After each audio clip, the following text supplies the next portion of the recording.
আসসালামু আলাইকুম রহমতুল্লাহি ওয়া সম্মানিত দর্শক, রাজনৈতিক দলগুলোর সঙ্গে ডক্টর মোহাম্মদ ইউনূসের একটি সৌহার্দ্যপূর্ণ সম্পর্ক। আরও স্পষ্ট করে বলতে গেলে, সরকার যে কর্মকাণ্ডগুলো করতে চাচ্ছে, অর্থাৎ সংস্কার করতে চাচ্ছে, নির্বাচন করতে চাচ্ছে এবং বিচার করতে চাচ্ছে সাবেক সরকারের, এই বিষয়গুলোতে যেন একটি রাজনৈতিক সমর্থন থাকে, অব্যাহত থাকে, এই কাজটি করার জন্য তিনি একটা কমিশন করেছেন ডক্টর মোহাম্মদ ইউনূস। এবং তার যতগুলো কমিশন তিনি করেছেন, সেই কমিশনের মধ্যে এই ঐক্যমত্য কমিশনটি এখন সবচেয়ে গুরুত্বপূর্ণ, শক্তিশালী।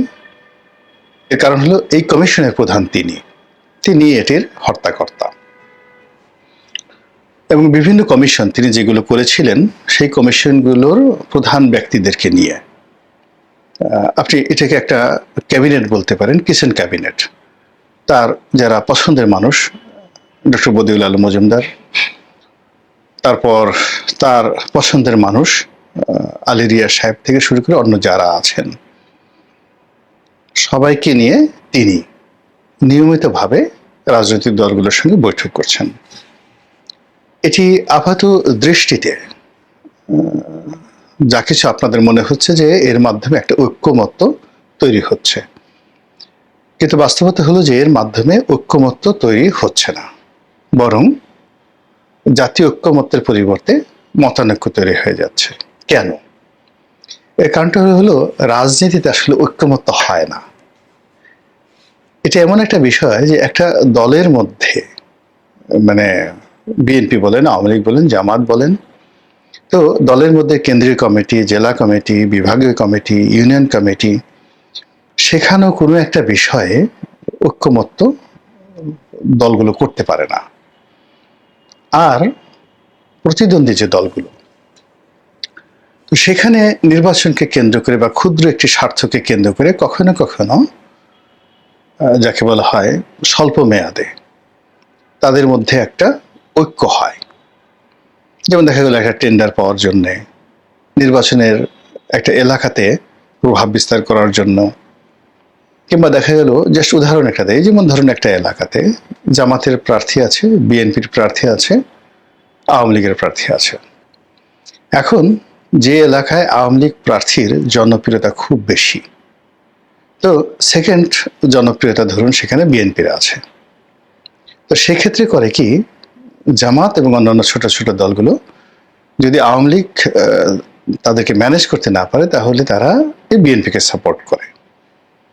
আবার কোনো কোনো জায়গাতে দেখা গেল যে জামাত বা অন্য যে দলগুলো, তো একটা আসনে গিয়ে জামাত এবং বিএনপির যারা সাপোর্টার রয়েছে, তারা একত্রে কাজ করছে আওয়ামী লীগের বিপক্ষে। ঠিক একই নির্বাচনী এলাকায় অন্য একটা এলাকায় গিয়ে দেখা যাচ্ছে যে আওয়ামী লীগের লোক, জামাতের লোক একত্র হয়ে বিএনপির বিরুদ্ধে কাজ করছে। তো এটা হলো নির্বাচনের মাঠে একেবারে রূঢ় বাস্তবতা। বাংলাদেশের 3টে আসনে এরকম, যদি এক একটা আসনে 400 মানে 400 কেন্দ্র থাকে, তো 400 কেন্দ্রেই কিন্তু 400 রকমের মেরুকরণ হয়ে থাকে। আমরা যারা ভোট করেছি, আমরা এই জিনিসগুলো দেখেছি, হাড়ে হাড়ে টের পেয়েছি। 2 নম্বর হলো যে নেতাকর্মীদের মধ্যে আধিপত্য বিস্তার নিয়ে ঐক্যমত্য হয়, এলাকার দখল নিয়ে প্রতিপক্ষকে দমন করা নিয়ে তাদের মধ্যে ঐক্যমত্য হয়, এবং সেই ঐক্যমত্যের সাথে দলীয় কোনো বিষয় থাকে না, ওটা অ্যাবসলিউটলি স্থানীয়ভাবে এই ঐক্যমত্যটা হয়। থার্ডলি হলো স্বার্থ সংশ্লিষ্ট চাঁদাবাজি, টেন্ডারবাজি ইত্যাদি ক্ষেত্রে হঠাৎ করে দেখা গেল যে প্রতিপক্ষ মানে তাদেরকে দমন করার জন্য, তাদেরকে পরাজিত করার জন্য একটা ঐক্য হয়ে যায়, অর্থাৎ সেখানে যে বেশি শক্তিশালী হয়। এখন ধরুন বিএনপি ক্ষমতায়, এবং বিএনপির কোনো একজন কন্ট্রাক্টর রয়েছেন একটা জেলাতে, কিন্তু দেখা গেল সেই কন্ট্রাক্টরকে পরাজিত করার জন্য বিএনপির যারা মিত্র, রাজনৈতিক মিত্র, তারাই গিয়ে বিএনপির প্রধান প্রতিদ্বন্দ্বী, সেটা জামাত হোক, আওয়ামী লীগ হোক, জাতীয় পার্টি হোক, তার বিরুদ্ধে তারা সব দাঁড়িয়ে গেল। এবং এটা নিয়ে আপনি শীর্ষ নেতৃত্বকে, শেখ হাসিনাকে, বেগম জিয়াকে যত গালাগালি করেন, জামাতে আমিরকে যত গালাগালি করেন, এটা না বুঝে গালাগালি করবেন, ওটা স্থানীয়ভাবে হয়ে থাকে। ঠিক এই সময়টাতে আপনি যদি রাজনীতিতে চিন্তা করেন, সিলেটের রাজনীতি তার সঙ্গে আপনি চট্টগ্রামের রাজনীতি মিলাতে পারবেন না, চট্টগ্রামের রাজনীতির সঙ্গে ঢাকার রাজনীতি মিলাতে পারবেন না, ঢাকার রাজনীতির সঙ্গে বরিশালের রাজনীতি মিলাতে পারবেন না। এলাকা ভেদে এই এনসিপি, জাতীয় পার্টি, বিএনপি এবং যেহেতু নিষিদ্ধ দল এখন আওয়ামী লীগ, তারা পিছনে বসে যে কাজগুলো করছে অনেক সময় কেন্দ্রীয় নেতারা তা জানেনও না। তো যেখানে একটা রাজনৈতিক দল তার নিজেদের মধ্যে ঐক্যমত্য তৈরি করতে পারে না, সারা বাংলাদেশে তার দল এবং অন্যান্য মিত্র এবং শত্রুর মধ্যে ঐক্য এবং শত্রুতা একটা জেনারেলাইজ করতে পারে না, সেখানে সরকার যে জাতীয় ঐক্যমত্য গঠন করতে চাচ্ছে, এই ডেফিনেশনটা এবং এই হেডলাইনটাই ভুল। এখানে যদি অন্য কোনো হেডলাইন হতো বা অন্য কোনো বিষয়াদি হতো সেটা বোঝা যেত, কিন্তু যে হেডলাইন নিয়ে ঐক্যমত্য করা হয়েছে এটা কখনো কোনো দেশে কখনো হয়নি। এই গেল এক। 2 নম্বর হলো যে যারা এই ঐক্যমত্য করবেন, এখন তাদের সঙ্গে তো রাজনৈতিক দলগুলোর বা নেতাদের কোনো রকম পূর্ব সম্পর্ক, পারিবারিক সম্পর্ক, সামান্যতম লিঙ্কেজও নাই। তারা সবাই একে অপরকে ঘৃণা করে। ধরুন বদিউল আলম মজুমদার বা আলী রিয়াজ, তারা মূলত শিক্ষা সেক্টরের মানুষ। আবার অন্যদিকে যদি রাজনীতিবিদদের ধরেন, রুহুল কবির রিজভী আছেন, সালাউদ্দিন সাহেব আছেন, জামাতের ধরেন 3-4 জন লোক আছেন, এদের সঙ্গে তো এই মানুষগুলোর মানে কখনো কোনো পারিবারিক সম্পর্ক হয়নি। মানে আলী রিয়াজ সাহেব বদিউল আলম মজুমদারের বাসায় জামাতের আমিরকে তিনি কখনো দাওয়াত দিয়েছেন গত 15-20 বছরে। তারপরে আলী রিয়াজ সাহেবের সঙ্গে সালাউদ্দিন সাহেবের পারিবারিক কোনো সম্পর্ক হয়েছে, কোলাকুলি হয়েছে, হ্যান্ডশেক হয়েছে, এরকম ঘটনা তো আমরা জানি না।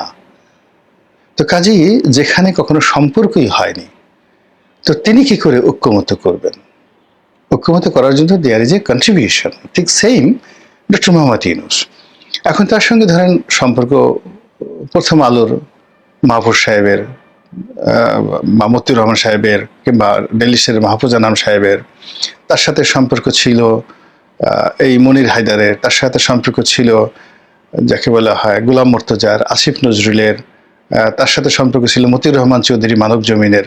ওনার সার্কেল তো ওনারা। তো এই সেক্টরে যদি তিনি মানে এই মানুষগুলোর মধ্যে যদি কোনো বিষয়ে তিনি ঐক্যমত্য করতে চাইতেন, তাহলে হয়তো তার পক্ষে সেটা সালিশি করা সম্ভব ছিল। কিন্তু যাদের সঙ্গে তিনি বসছেন, এদের কারোর সঙ্গে তো তার কোনো সম্পর্ক নেই, এদের কিছু তিনি জানেন না।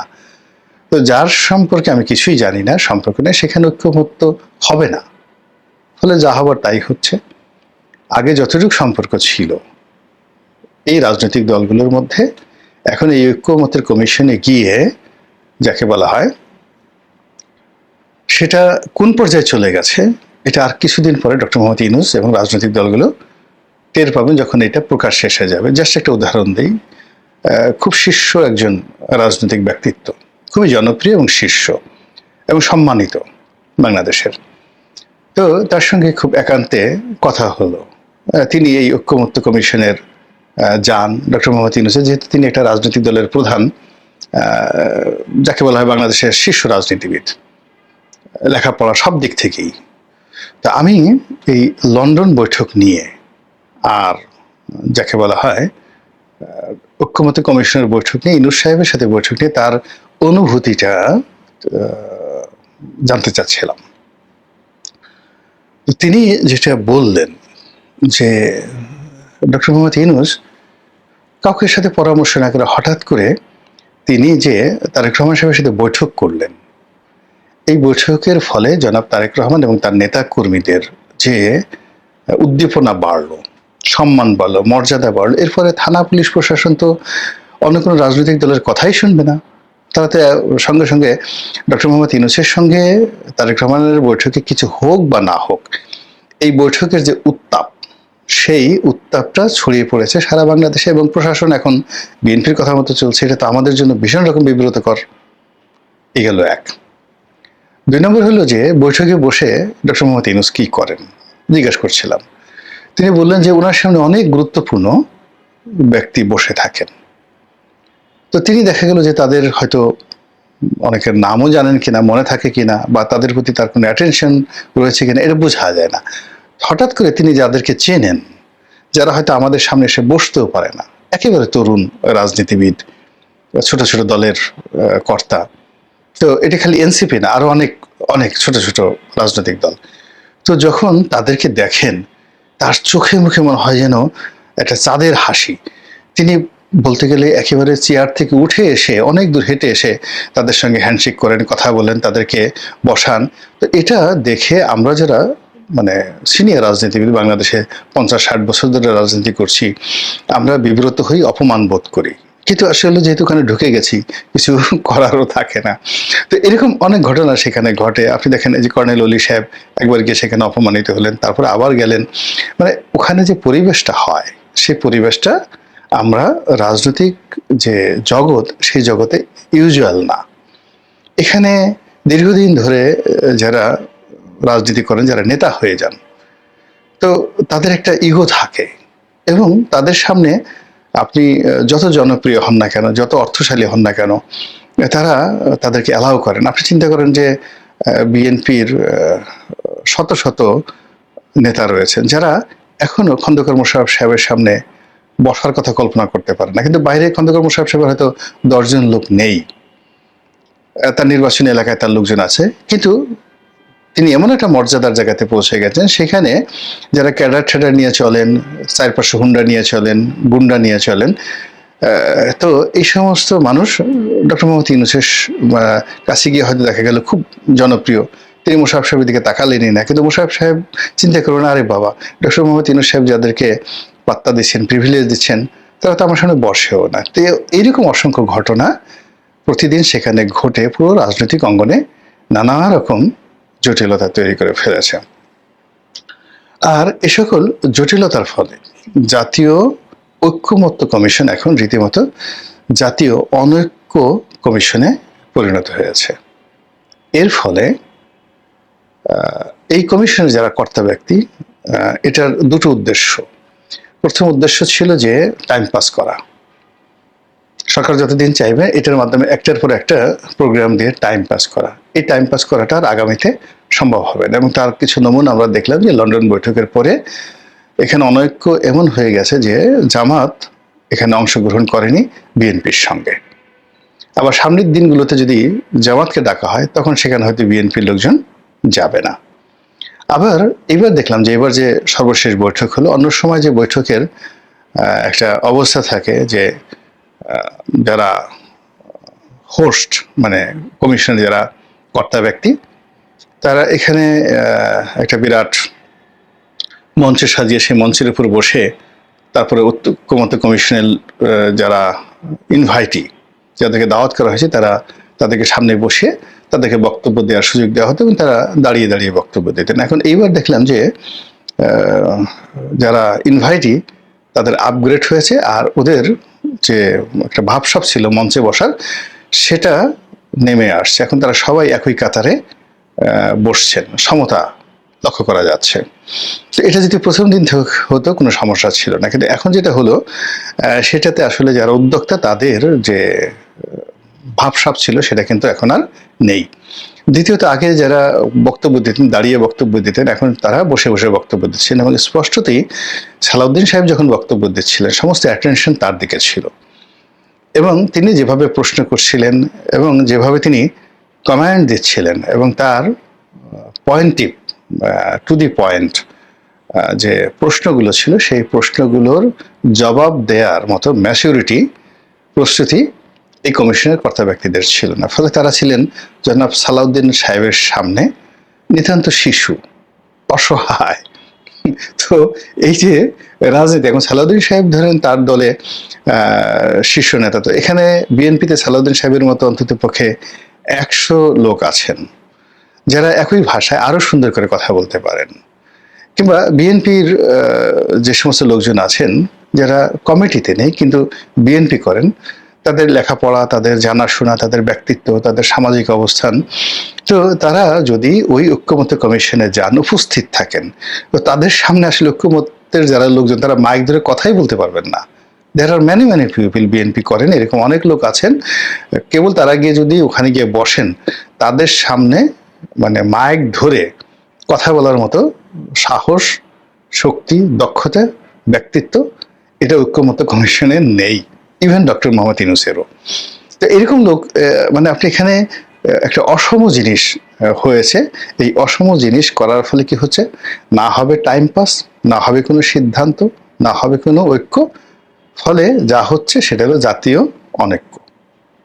যত তাড়াতাড়ি সম্ভব এখান থেকে একটা যতটুকু ফলাফল আসছে এটাকে যত তাড়াতাড়ি সম্ভব যদি উভয় পক্ষ অর্থাৎ যারা স্টেক হোল্ডার আছেন তারা এবং যারা কাজটা করছেন তারা এটাকে সমাপ্তি ঘটান উইদিন 1 মাসের মধ্যে 1-2 বৈঠক করে, তাহলে সবার মান সম্মান বাঁচবে। আদারওয়াইজ এখানে এমন কিছু হবে যেটা বাংলাদেশের ইতিহাসে এই যে যারা করছে তারা কল্পনাই করতে পারে না। আপনি দেখেন বেগম জিয়া বসে থাকেন, শেখ হাসিনা বসে থাকেন, তার সামনে গিয়ে মারামারি।